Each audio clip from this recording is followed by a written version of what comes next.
In the meanwhile, let's jump on board with Toprak Razgatlioglu on the Yamaha. Yeah, a bit sideways on the entry there into turn 1 for Toprak. The right-hander here at turn 2, this is one of the accident hotspots for the entire lap, because you come onto that right-hand side of the tyre, it's been cold from not being used for a really long time, so that's always an area to keep an eye on during the course of the race weekend.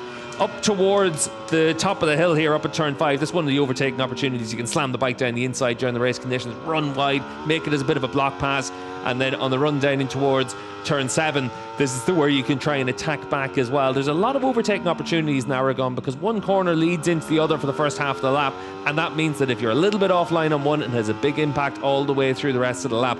Down the hill into the right-hander and then down in towards this long left-hander at turn 8. This is one place where you need to be able to hook the bike up well on the exit of this corner, because once you get on the gas, you're going to stay on the gas all the way through this long left-hander. It's a real flat track style corner for the riders. Everyone loves it.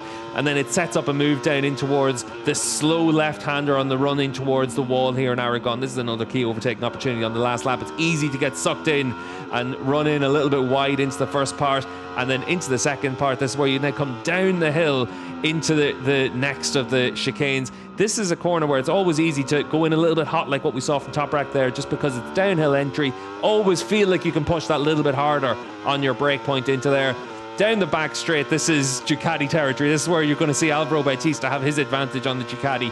But into the last corner, this is where we saw Toprak last year with Rinaldi have a real battle during one of the races down into this last corner, and you can get bar to bar. We saw Ray and Bautista through there as well, battling it out for the race victory last year. So it is a corner where you can be side by side, you can attack one another.